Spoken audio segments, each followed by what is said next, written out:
Fried rice சாப்பிடலாமா? எப்படி இப்படி தான் சமைச்சு தரியா? ஓகே.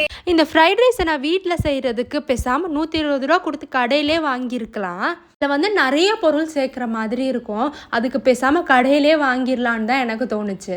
இவங்க தான் நீ வீட்டிலே செய்யுப்பா, அப்போ தான் ஆதிரனும் சாப்பிட முடியும், கடையில் வாங்கினா அவனுக்கு கொடுக்க முடியாதுல்ல அப்படின்ட்டாங்க. ஃபஸ்ட்டு நான் இந்த கறியை தான் மேரினேட் பண்ணி வச்சுட்டேன், இந்த சிக்கன் 65 மசாலாலாம் போட்டு. அதுக்கப்புறமா என்னென்ன வெஜிடபிள்ஸ் தேவையோ கேரட், கேப்சிகம், பச்சை மிளகா, வெங்காயம் அந்த க்யூபாக சைஸில் நான் வந்து கட் பண்ணி எடுத்துக்கிட்டேன். சிக்கனை பொரிக்கலாமா?